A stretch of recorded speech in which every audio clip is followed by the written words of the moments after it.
Welcome to the Dark Mind Podcast.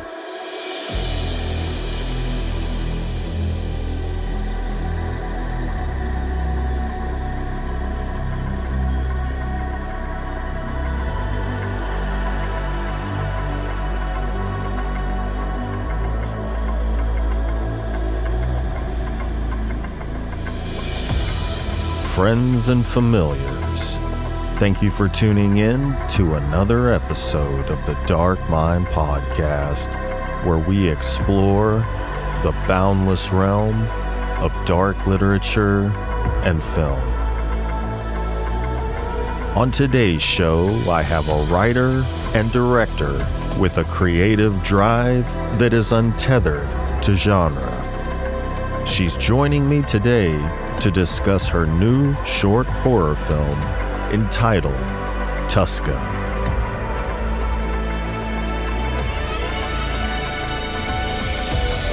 So without further ado, join me as we delve into the dark insight of Alessia Devecchi.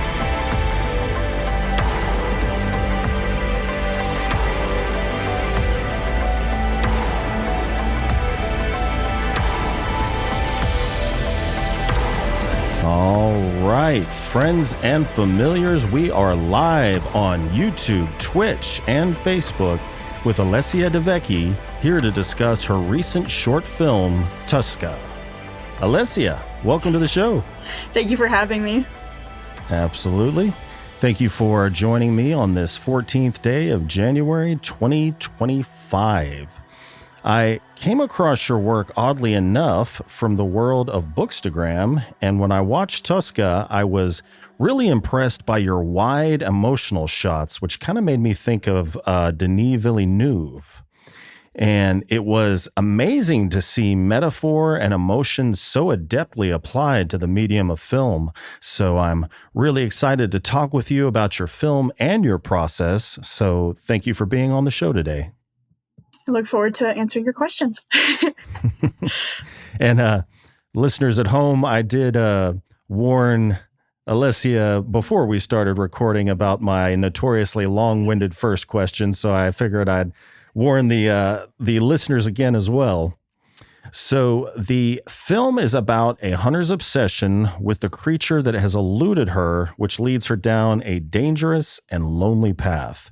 The word Toska is a word with deep and evocative meaning, particularly in Russian culture and language. And while its exact meaning can vary depending on context, it's often described as one of the hardest words to translate directly into English. So it conveys a sense of deep emotional pain or yearning, often tied to existential despair or a longing for something unattainable.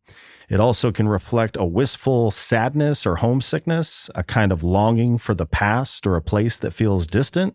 And in some contexts, it can signify a passionate longing or an unfulfilled craving, whether for a person, state of being, or even an ideal. And last, it's also used to describe a vague sense of dissatisfaction or a feeling that something's missing in life. So I know from interviewing your mother previously that creativity runs in the family. Your mother's a very talented writer of prose, so I'm curious to know what led you to pursue the visual medium of film. So I used to be a writer too. Well, I am still a writer, but I used to want to write books. In like middle school, high school, I would enter this thing called the Scholastic Art and Writing. I think it was Scholastic Art and Writing is just what it's called, but I would write so many short stories and send them all at once and get my little gold and silver keys back. But everyone like watched movies growing up, but my favorite part of watching movies was always going to the behind the scenes stuff and watching how they did it. And I think like obviously I wanted to make movies before, but I didn't know exactly what I wanted to do. And then I watched the behind the scenes for The Hobbit, and they were all having so much fun that I was thinking like, what do I want to do for the rest of my life? I want to do something like that. Like I want to work with people and have fun at my job. Yeah. You never work a day in your life if you love what you do. Yeah. So was there any particular genre? Was it horror or like? I've never really been much of like a fan of specific genres. I kind of just like movies. which is kind of Well, a that's boring answer, but no. I mean, that's a great answer. I mean, you're more tied into the craft, I guess. Mhm. Yeah. And so the behind the scenes, and I second that love of the behind the scenes. I was obsessed. I mean, I'm a little bit older than you. So I was obsessed with the first big cinema Batman movie with Michael Keaton. And not only did I own the film, own all of the movie cards, but there was actually a separate deck you could get, which was all stills of the behind the scenes. And I had those all put together. So I'm definitely with you there. So when discussing the genesis of the film, you mentioned attending a women's festival in Dallas with your first film, Crow.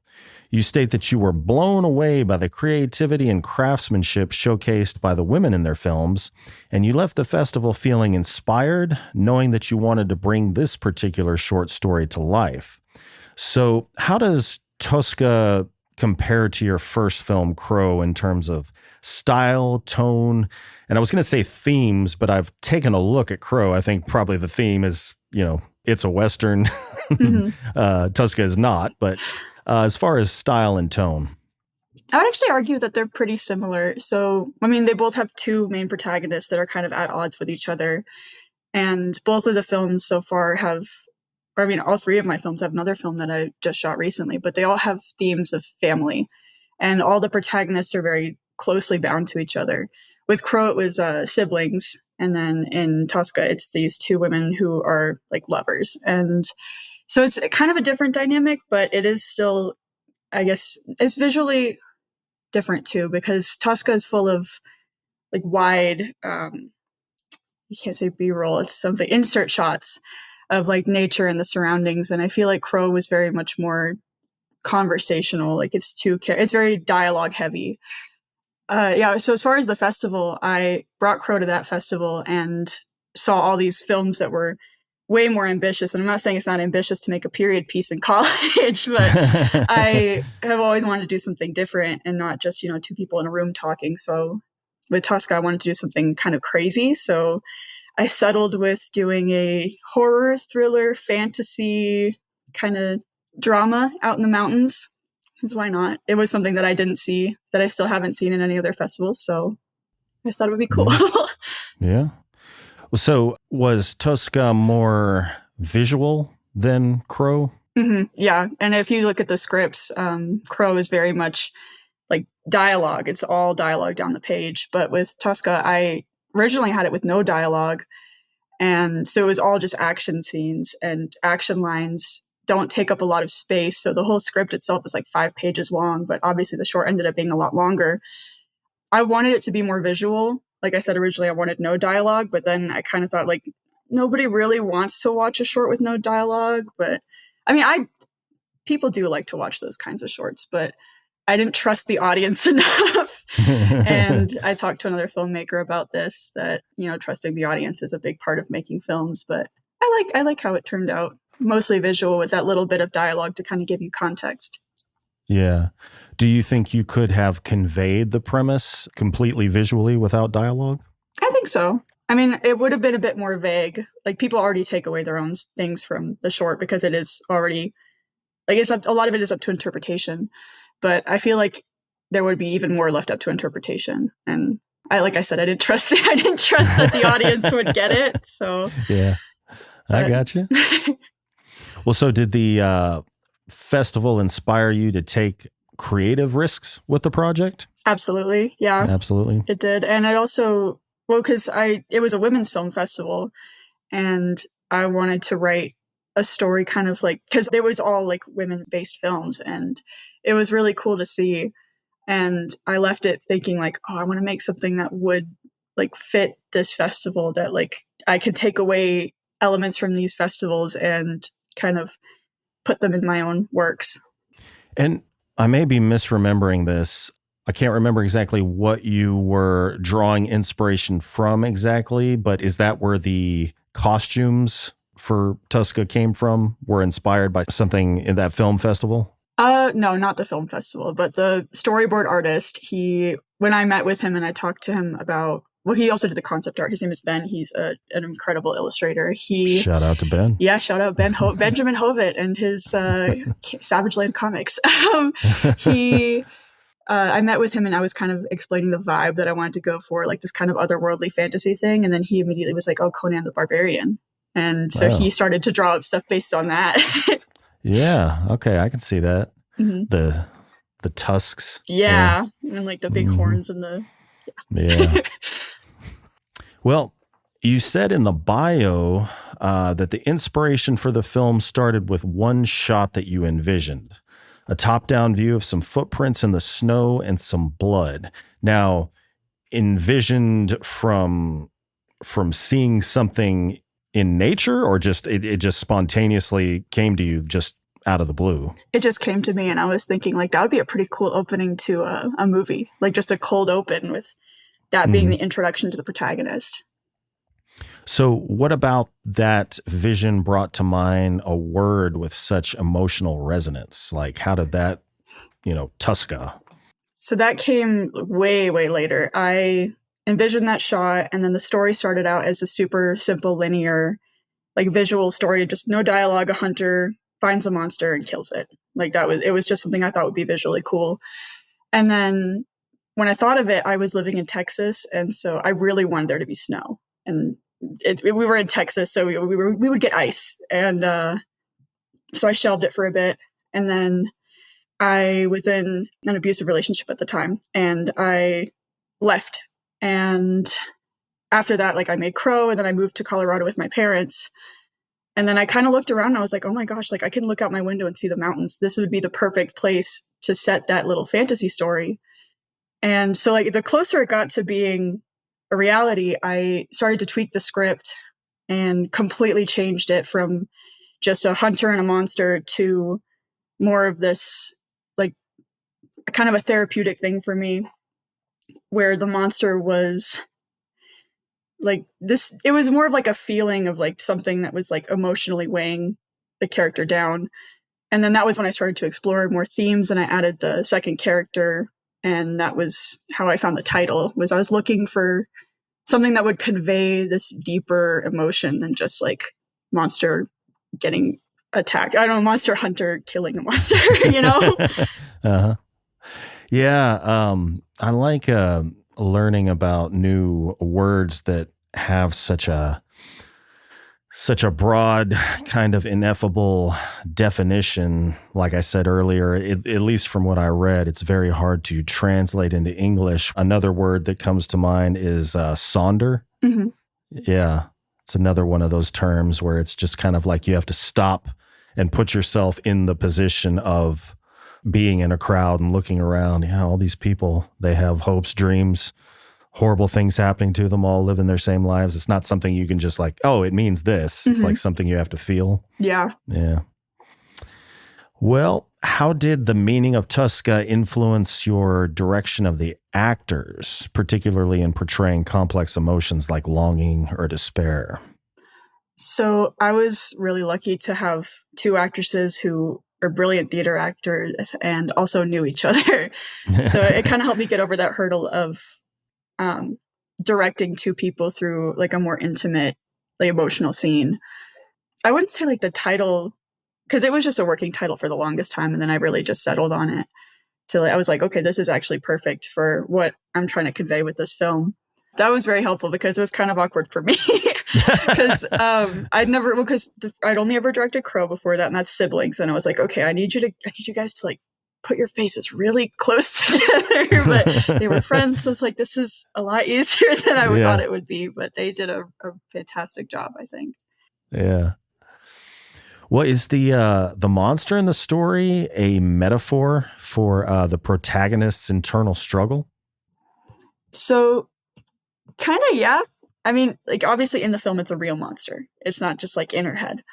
But so I mentioned earlier like that I was in an abusive relationship, and the monster went from being like just a monster to being that like the obsession with the monster represented that kind of obsession with what happened to me. And I mean, because like when you do leave a situation like that, it's kind of hard to just let it go, and you spend a lot of time obsessing over like what you could have done differently when you like, if you'd left earlier, if you'd seen the signs earlier, if you'd like not ignored red flags. And so I wanted the character to be obsessed with this monster, and I wanted that to be kind of destroying her. I didn't want to portray it as this heroic thing that she's doing, going to hunt this thing down. It's selfish. She's obsessing, and she cuts people out of her life to try to get rid of it by herself, which is also why I added the character Era, because I couldn't do it alone, so neither could she. She needed that person, that rock, to like talk her through it, to help her, even if she didn't want to be helped. But yeah, so the monster is more like a metaphor for like emotional pain that you just can't let go. Yeah. Was the, I don't know if it was a journal or a book that she was reading that she left behind once she caught wind. Did that have any sort of an association with the story, or? So I know it probably didn't come across in the short, but I tried to do like little doodles of kind of like a person that wasn't Era. And I wanted that journal to be not only just like her hunting, like a journal of like where she records what she's hunting. It's always like I wanted there to be some sort of symbolism that the monster might have been human before. Like she knew somebody before Era. And like, but so it obviously didn't really come across. We kind of didn't have a whole lot of time to develop that, but. Well, didn't come across to me, and we had a conversation about how dense I am earlier. So, no, I think it was my fault. But well, let's see here. Is your filmmaking process methodical? Do you always storyboard and plan things out, or do you sometimes get caught up in a stream of consciousness? And I saw the storyboard for Toska, but as far as your other work? So Crow was a student project. We had like 2 weeks to do it. So I didn't have time to like storyboard it out. And usually when I'm writing, I envision how I want everything to look as I'm writing. But yeah, I was fortunate to get to work with an artist who was able to storyboard it. And working with the storyboards kind of really streamlined the process as opposed to just kind of winging it like I did with Crow. But yeah, the storyboards were really nice, and I want to integrate those into the rest of my filmmaking because it gave everybody a vision. Because I didn't do the cinematography. It was Simon Sanger. He is a great videographer. So obviously, like he couldn't be in my head. So we looked at the storyboards and then talked through it, and that really helped us to streamline the 2 days that we had to shoot this thing. Gotcha. And kind of hearkening back a little bit to when I was asking you about genre, and you said, it's just about making movies, not any particular genre. Based on what you've told me about your particular history that was traumatic in the past, is there any genre or subject matter that you wouldn't want to direct? I mean, I think that everything can be done tastefully. Like, obviously, there's subject matter that I wouldn't want to direct in a certain way, like, I guess, domestic violence kind of stuff. Like, there's been movies that, in my opinion, have done it in a very gratuitous way. So I guess, like, as a director, I wouldn't shy away from subject matter. I would just try to portray it, I guess, tastefully. But Gotcha.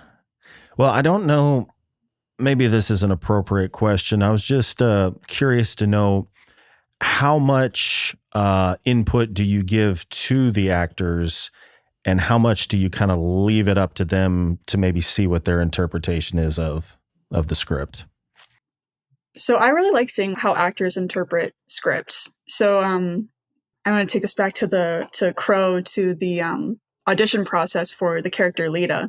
So we had an actor to play the brother, Irving, but we didn't have an actress. So I did auditions and kind of saw everybody's first reads of the script, and then one of them was just perfect on the first try. And she ended up playing Lita. Her name's Nyla. So what I did was I like to see how my actors interpret things when they're acting, but I also will start off by giving them the backstory of the character. Like, I'll tell them their character motivations, and then it's up to them how they portray it. And usually, like, it usually lines up exactly with how I envisioned it too, because I don't know, I'll just tell them like, hey, this is what this character wants. This is what they've had. This is kind of their motivation, their relationship with this character. And they kind of just go, oh, got it. But yeah. Awesome. Well, How do you plan to navigate the film industry as an independent filmmaker? Are you interested in working with major studios, or do you want to maintain creative control through independent projects?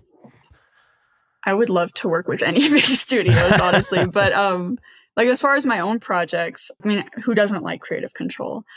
But I would want to keep making my own projects like independently and work with a big studio, like preferably just kind of on other stuff. But I don't really know what my path is yet. But I've met a lot of independent filmmakers out there that have showed me that there's no right way to do things.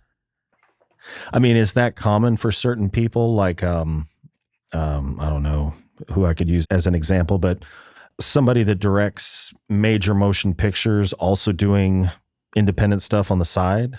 I mean, there are big directors. I can't think of examples right now, but there are big directors that do their own stuff. Hang on, wait, what was that movie that just came out with Adam Driver that was kind of like weird and experimental?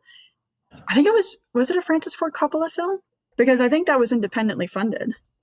I could be totally wrong. Here. Megalopolis? Yeah. Okay. I'm pretty sure that was just something that he wanted to do. Okay. But I mean, that's probably not a good example because I mean, big directors can really do what they want, but I'm pretty sure it was independently funded. Interesting. Well, let's see here. You had quite a team assembled for the film, and according to the bio, all shared a love of fantasy. How did you curate this team, and how did their shared passion for fantasy influence the creative process, particularly in terms of visual design and world building? So I met all of them kind of by chance. When I moved to Colorado, I didn't know anybody, and I went to the Denver Fan Expo, and I saw this car that was based off of the video game Mass Effect, and I took my picture in front of that car, and then the owner of the car came up to me and showed me like his Instagram. We took a picture together. He ended up being the producer on the film. His name is James Perkins, and he has all of these crazy connections. He was friends with a storyboard artist who I met, and we all sat in a meeting together and talked about the film. He made all of the art. James made the costumes. James has another friend named Lee, and she played the monster. She gave us the taxidermy, like those taxidermy monster heads. She makes those for a living, and she gave us like real animal pelts. She gave us the rib cage. Oh, so that wasn't just some fake fluff. That was real. That was real. Oh my God. Yeah, she does. Yeah, so Wow. she gave us some real like bear pelts and stuff, and also Nice. the rib cage you see in the movie is an actual rib cage cast in resin, courtesy of Lee. Damn. So yeah, no, she's awesome, and yeah, she was the monster. She made that costume too. So yeah, it was just all these people that I met through James, who just has this is eclectic the right word for it, but Yeah. just a very interesting collection of people that are all very artistically driven. And yeah, so really it was a very small team, just 4 or 5 of us that we just kind of sat down and talked about it and then made the whole thing happen. Yeah. Well, the filming locations, and I'm trusting IMDb, so I don't know. Oh no, I edited that. So you did that. Okay, it's all so accurate. Yeah, it's all accurate. Okay. Mhm. So the filming locations listed are Bailey and Boulder, Colorado. Is that correct? Mhm. Okay. So were there any logistical hurdles? Because my wife and I just went to Vail. And, as far as like transporting equipment or setting up in remote areas, I was thinking about where we were, like, wow, it seemed like it would be rough to shoot a film in that kind of weather, that kind of terrain. Mm-hmm. So getting to the locations was a challenge because nobody really had cars that were equipped to handle the weather and the steep incline going up to the air. So we shot at 2 Airbnbs. The first one was the cabin in Bailey, and then the second one was a very remote home up like at the top of a mountain in Boulder.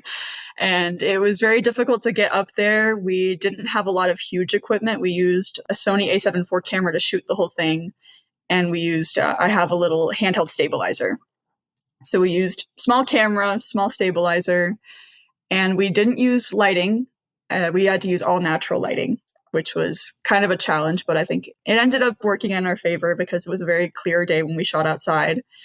But yeah, getting the cars up there was a challenge. And then at the first Airbnb, the actress's car, like just wouldn't start as they like it was like really dark out. There's no lights. You could see all the stars, which is gorgeous, but their car wasn't starting. We had to jumpstart their car, send them on their way. But it was very remote. But nobody died. We had no accidents. Nobody fell. Nobody hurt themselves. So that's a win in my book. Good thing. Well, so when you say you had to use natural light, I'm thinking of, I guess, what time of day was that shot in? We shot it all day. All day? Mm-hmm. So does that level of snow, does that act as sort of a diffuser, or does it reflect and make it really difficult? So it actually didn't interfere as far as I know. Like, I mean, our cinematographer didn't say anything, but what I'm thinking happened is maybe it helped brighten up the scene a little bit. So we didn't have to worry about, I don't know, like too much of a glare either. The lighting was all very ideal throughout the entire day. But yeah, we shot from early morning to night. Yeah, I was just curious to know if like snow acts like a gigantic diffuser. You're not the first person to ask that either. You're like, really? I don't actually know. But I just thought it looked cool. No, it does. It does. Yeah, I just didn't know if you guys got really lucky being in the right spot where the sun was and everything, or if the snow was just like this natural diffuser. I'd say that we got lucky. Oh, okay. But I don't know. I've been lucky in the past with weather and sunlight, so hopefully that's a trend. Awesome. Good vibes. Mm-hmm. Thank you. Well, they say, speaking of these types of issues, they say the best directors are problem solvers. So in which areas would you say that you excel at problem solving? Like if people are having creative differences, technical issues, dealing with bad weather, things like that? So, I mean, like I just said, I haven't had to deal with too bad weather. Actually, the first film I ever shot was Crow. The very first day, we had a thunderstorm warning. We could only shoot for 4 hours, and then it just started calming down. We were all pretty stressed out, but as a director, I like to keep my sets light. I don't like conflict. I don't want anybody to feel left out. And it was actually more of an issue on my latest shoot, which was a lot more people. We were on an actual studio dealing with extras, animals. It was like 1,000,000 degrees. We were in Texas, but everybody, you got to check in with everybody, make sure everybody's doing okay, discuss any technical issues with the crew and creative differences. Like as far as creative differences go, I try to get that out of the way before we start shooting, kind of get everybody on the same page about what we're doing. Luckily, I haven't had to deal with like any drama on set or any crazy technical difficulties. We've had the stabilizer broke and we just kind of had to do things handheld, which looks fine. So like as long as we get it shot, it's good. And as long as everyone is happy and healthy, then it's a good set. Well, I don't think that I'm putting bad juju on you. I think that possibly statistically, the more movies you shoot, you'll eventually run into a prima donna. Oh, yeah. Well, I mean, I have in the past. How would you deal with that? Do you have like this, what was that book, Verbal Judo? Do you have a way to like, use their own willful resistance against them to kind of calm them down and everybody work together? Hey, I got to think about this because, I mean, I have had to deal with some drama on set, like with Crow. It was a student film, so everybody's a student trying to do their own thing. Yeah. But I don't know. Well, as far as like prima donna actors, if someone's difficult, I can't work like this. If someone's difficult to work with, I don't want to put this out there. Like, I don't think I would want to work with them because there are so many people out there who would probably love to be in the position that they're in. And if I would try to work with them, but if they don't want to work with me too, then there's always other people who are just as talented, just as like good at their jobs, but I don't want to put that out there. Oh no. Well, I'm just going to totally retract even the thought that you will have to deal with that. Everybody's going to be amazing. Hopefully. They've all been amazing so far. Yeah. Well, are there any particular techniques or tools you found especially helpful as you've kind of developed your filmmaking skills? So I don't know if this really qualifies as like a technique or anything, but I did this without really realizing. They put a name to it when I was at the film festival in LA. They said to network sideways. Like everybody's always trying to gun for like like the person above them. But what I've always liked to do is I like talking to my classmates, talking to like other indie filmmakers. You want to meet these people. You're not always gunning to meet like Steven Spielberg, but I've learned so much just from talking to people who are, maybe just a little bit above me or at the same level as me. Everybody has a different perspective and a different, like something else that they can contribute. But I mean, it's helped me a lot, like just talking to people. Yeah. Well, the score is absolutely transcendent. Is it entirely organic? And can you tell me about its production and especially the vocals that accompany the film's climax directly at the end?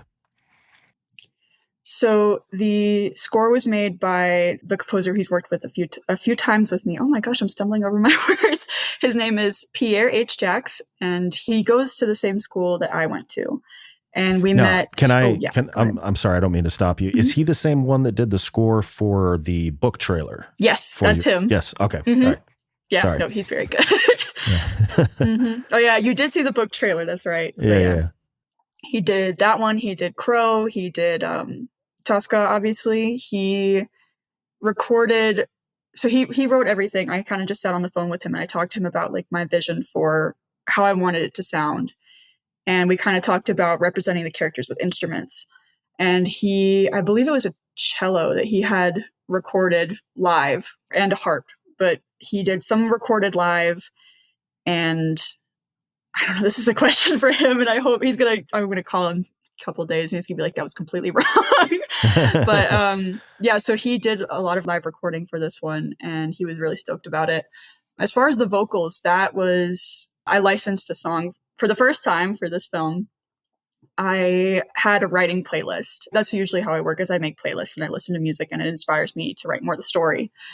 But this artist, her name is Dune Moss, and she has this very specific style that I really liked. And so that song was part of my writing playlist. And I remember just as we were leaving the second location, I was listening to it and I was like, it'd be really cool if I could license this for this film. Yeah. And so on a whim, I reached out to her. And I asked like, hey, could I license one of your songs for a film? And she responded very quickly like, yeah, that would be really cool. And so we went back and forth for a while and I got that song licensed. It's called I Will Find You. And it really just lent itself to elevating the emotions of the final scene. Absolutely. Yeah. Mm-hmm. Amazing. Interesting. I have to check her work out. Mm-hmm. Well, according to IMDb, the budget for the movie was $4,000. So was the budget crowdfunded? And if so, what strategies did you use to engage supporters? Or did you rob a bank? No, I did not rob a bank. So I tried to do crowdfunding. It didn't work because I was very new to it. I didn't know how to advertise it enough to make money. So we ended up making $200 on that, which wasn't enough to get it greenlit. So what happened, we used Seed and Spark, and what happens is if you don't reach your goal, they give the money back. So we didn't make any money on that fundraiser. So I used my tip money as a waitress and used that. And then luckily a lot of the stuff was just like given to us and lent to us and everybody worked for free because it's a small little indie thing with like 5 people in the crew. But I was able to do a successful fundraiser using kind of like my shortcomings from the Toska fundraiser to raise a little over $2,000 for my latest film, Samuel Flint and the Magpie Gang. Nice. So who does the post-production? Like the audio or? Me and Pierre. You and Pierre? Yeah, we did that. Nice. Yep. I am an editor too. So I edited the whole film, color graded it, and then I gave it to Pierre for sound design. So what we did, we went back and forth a few times, emailing back and forth, just the files, updated files. I gave him the audio and he would clean it up and organize it. And then he'd send it back to me and I'd be putting it together. But yeah, it was just the two of us. Okay. Actually, put a pin in that because I want to explore that further. Okay. I shouldn't have brought it up just then. But yeah, so when I spoke to your mother initially, she mentioned your film and that you had it at one point available on Vimeo like you do now, but that you had kind of scraped it from the internet because you had shown it or submitted it to, I think it's the Michaud Film Festival. Is that how it's Yeah, pronounced? Yeah. Micho Film Festival. Micho. Yeah. And they liked it so much they wanted to premiere it at the festival. So can you tell me about that experience and how it was received at the festival? Okay, that festival was, I want to preface by saying it was like the most incredible experience ever. But yeah, so when I made the film, I was just kind of submitting it, and I hadn't put it on Vimeo yet, but I planned on putting it like publicly. I submitted to a bunch of film festivals, and that was the first one I heard back from. And they were like, hey, is this going to be the world premiere? They early selected it and asked, like, will this be the world premiere? I said yes. And so I got some instructions to have it like publicly embargoed, so I couldn't have it available publicly for a while, which was, I took it very seriously, maybe a little bit more seriously than I was supposed to, but I was really, really excited to have a world premiere in Los Angeles. So especially at the Micho Film Festival, I kind of entered it on a whim, and I didn't think that, like, I was never expecting it. And going there was amazing. I flew out with Pierre and Marie Antoinette, our lead actress, and Preston Russikov, who is part of my like Western stories that I've been doing. He's an actor, and he was my assistant director in the latest shoot. The four of us were there. We stayed in a little Airbnb, and it was my first time in LA. I could see the Hollywood sign like very faintly from the balcony of the Airbnb. Yeah, so we went there, and it was enormous. It was at the Culver Theater, so a real movie theater. They were having actual movie screenings in the next theater over, and I got to see Toska on the big screen. And Crow was actually there too on the virtual platform. So I had two films in the festival at the same time, which was amazing. But there were so many like experienced filmmakers there. There was a film there that I believe is now in the running to be in the Oscars, maybe. But Really? yeah, I actually met I didn't meet him, but he was there.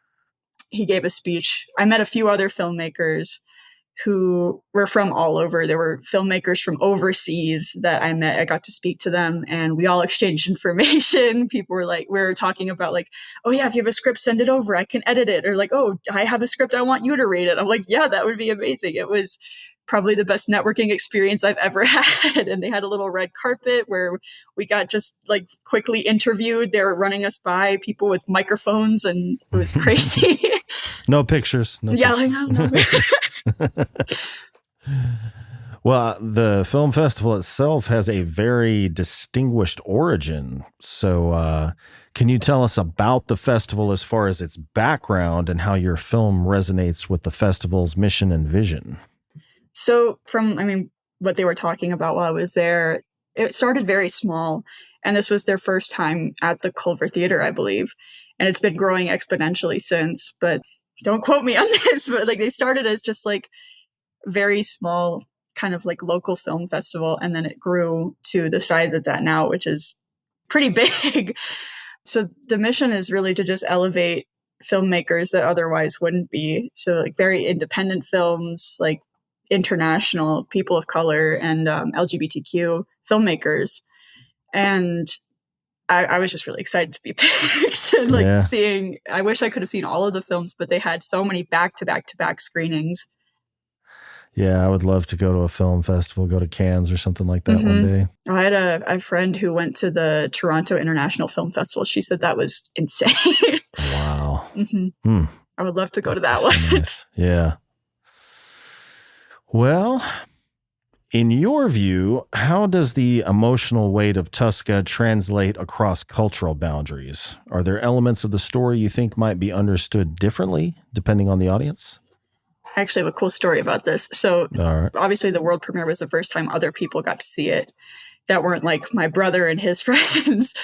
But I had a few different reactions to it. Like, so when I first wrote the film, and like the way that I interpret the film and the way that I put the film out there is that the two main characters are lovers. But a woman came up to me, and she had a film in the festival too. We were talking about it, and then she interpreted it as a mother-daughter, because she's a mother with a daughter, and it resonated with her more as that. And then there were people who thought they were maybe just like sisters or something, which like, I've left it vague enough that people connect to it in different ways.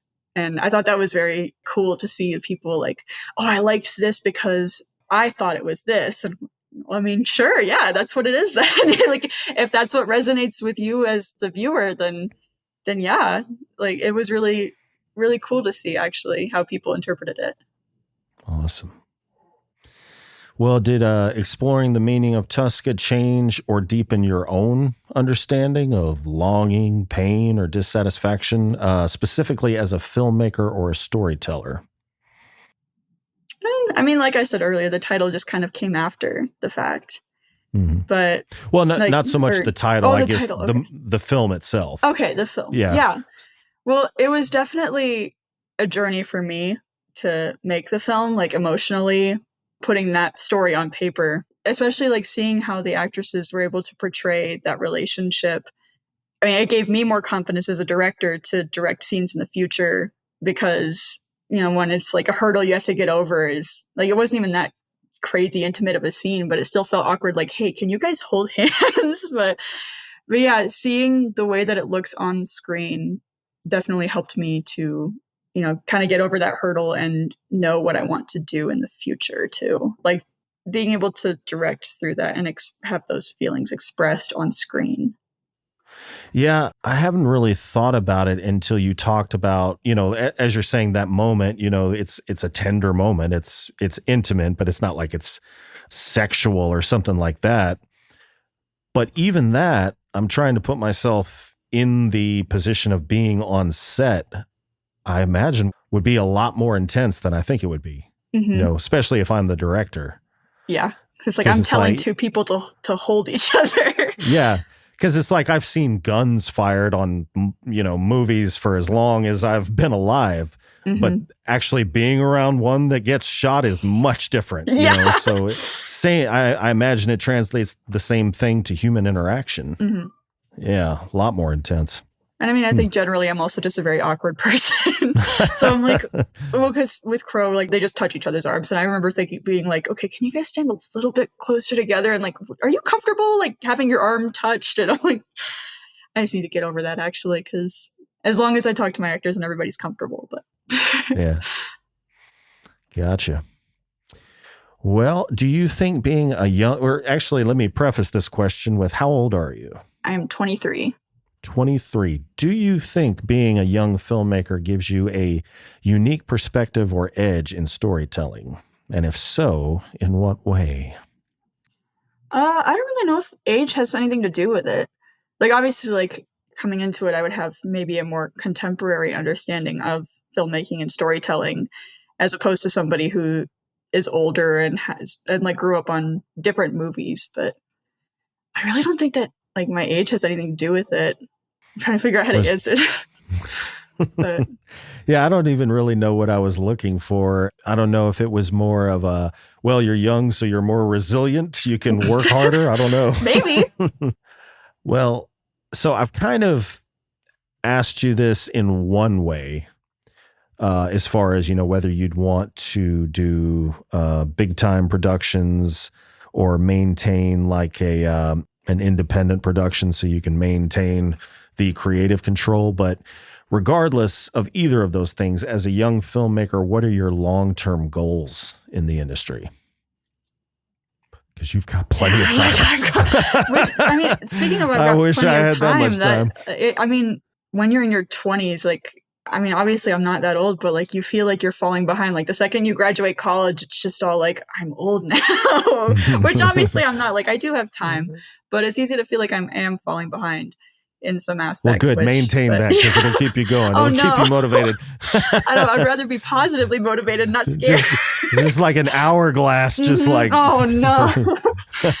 But yeah, my long-term goals are to just make movies forever, I guess, which is like the boring answer, but I want to eventually start making feature films. My recent short was a proof of concept for a feature film, so hopefully that comes out in the short-term goals. But I don't know, I want to make movies. I want to meet people. I want to travel, and I want to, here's one of my goals. One of my goals is to shoot a movie in every genre. That has always been like one of the things that keeps me like motivated is, okay, I can do this genre, this one, and then there's so many left, so why not try them all? Are you going to attempt to shoot a film with a smartphone? No.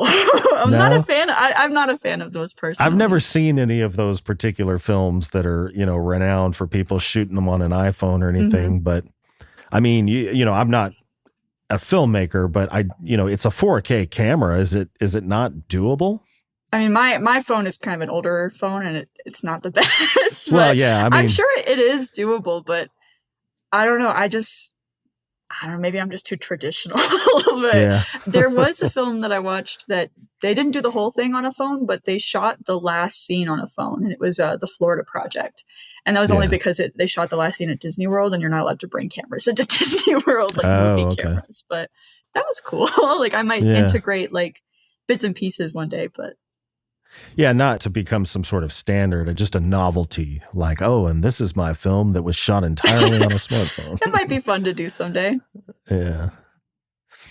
Well, which director impresses you the most in terms of technical precision, and which one stands out to you for their artistic vision? I have one answer for this, and it's Chloé Zhao. Have you heard of her? I have not. Chloe, so she directed Chloé Zhao, Zhao. She directed The Eternals for Marvel, but before that she was doing indie films. Nomadland, you might have heard of. She did The Rider, and I can't remember. But so what she does is she takes real people and she makes films like about them. And so her actors aren't really seasoned actors. They're just people. Like The Rider is a film about, he's a bull rider, I think, and he gets injured. And she met a man who was like a bull rider, and he was injured, and he played basically himself in a movie. She takes real people and just makes these stories revolving around them. And the result is just these like really like raw and like slow and personal stories. But she's amazing. Interesting. And which movie are you talking about? So I referred to The Rider, but yeah, Nomadland is also very good.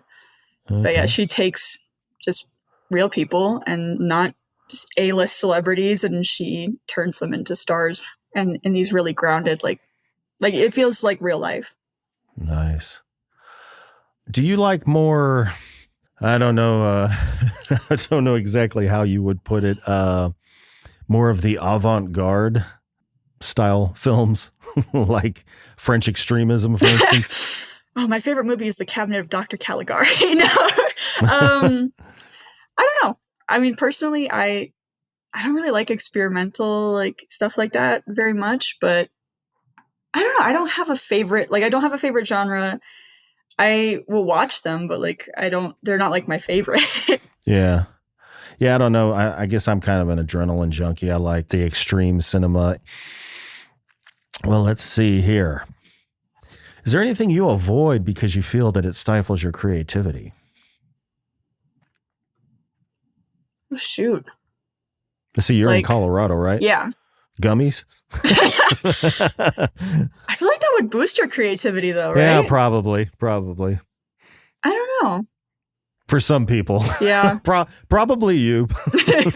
But some people no. Yeah, I would avoid, I mean, like, this isn't really like a tangible thing, but I do have a habit of kind of getting really down and then staying locked in my room for a long amount of time. And that just kills my creativity. Like, I need to get outside. I need to not sit in my room all day. But so lack of vitamin D. Yeah, basically. Which in Colorado, it's crazy because we're like the sunniest state. So I need to just step outside. Yeah, But yeah. I have a tendency to get into my own head too. And then I think like, oh, that's a stupid idea. But, I just got to get everything out there. And I think really I stifle my own creativity. So, but I can't avoid myself. So I have to work with it. Gotcha. Well, along with your passion for making short films, do you use your filmmaking talents in other ways? Yes. So recently I actually shot and edited a music video for a local Denver metal band called Air to Nothing. And I went to their show and I took a ton of pictures. Okay, that's the one you have on your social media. Yes. So you did a music video for them. Mm-hmm. Nice. Yeah, we went out to the middle of nowhere, kind of like just in the style of what I usually do, out in the middle of nowhere, and shot a little thing. And it was really different than making a movie too, because like with a film, you have like a script to go off of, but with a music video, especially like we kind of talked about elements that they wanted, and we just kind of shot as much as possible throughout the day. But that was really cool. Yeah. And then I also really like photography. So Yeah. Yeah. So is it just the music is playing and they're lip syncing to it as you? That was part of it. So we only had the one camera. And so we had to just play the song over and over and over again while I focused on the different members of the band. And then we kind of took a break from that, went outside, got some outdoor shots. Everything was kind of shot out of order. And we kind of had a vision. And then we went to the editing room, and then I kind of just took shots that I liked and then was in calls with them. But it was a very different process. And by the time we were done, I had the song stuck in my head forever. So you edited it? Yes. Okay. I've got my little editing suite in the basement, which gets very cold down there. What do you use, if you don't mind me asking? I use a DaVinci Resolve Studio. The studio version, rather. But okay. It is amazing. You get everything in one program, because I used to edit on Adobe, and then I'd have to export to After Effects and export to Audition, and then like export the Audition file into Premiere Pro. But in DaVinci, it's like literally all right there. And I'm not sponsored by them, but it would be cool. It is an amazing editing program. So you're saying DaVinci, you can have like 10 plugins on a track, and probably. I don't really use the audio stuff in DaVinci, but okay. I bet you could.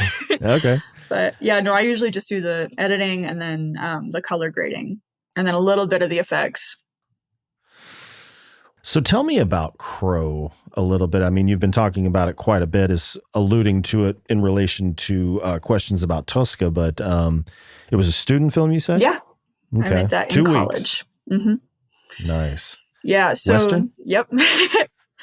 What happened was it was like the last thing I did in college. And I mean, effectively also the first thing I did in college.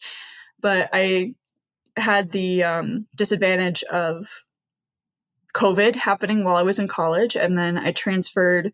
I did 2 years in Florida and then transferred to the University of North Texas. So I was halfway through my degree. COVID was happening. So all of my classes were just answer 2 posts in Canvas and you'll get an A. But it was kind of excruciating because I was like, I wanted to do this so I could create with people. And then obviously the relationship, and then I left. And it was a very controlling environment that I was in for about a year. And so I realized I didn't know anybody. I wasn't allowed to talk to my classmates because my relationship was, they were very jealous. It was very jealous. One of those guys. Yeah. Okay.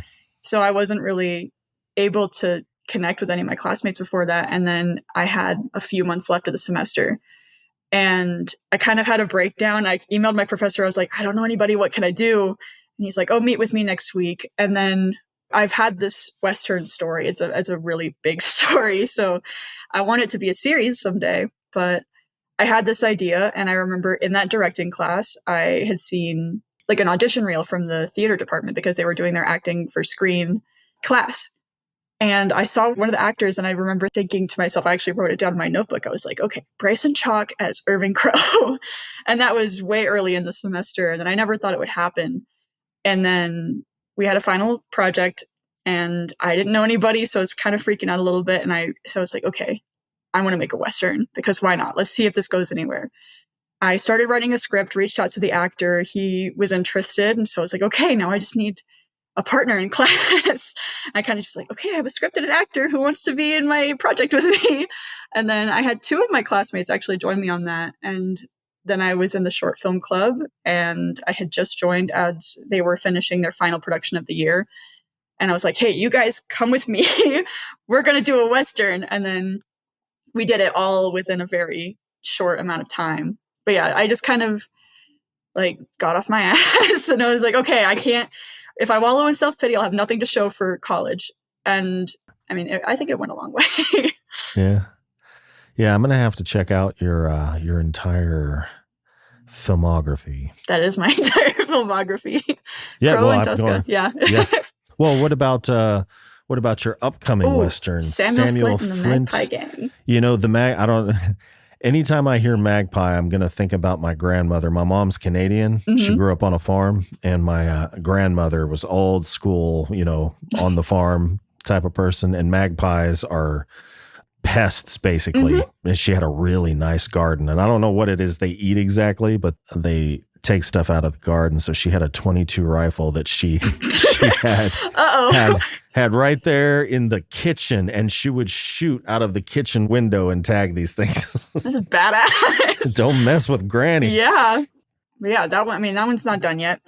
Actually, Pierre's working on some of the sound stuff now.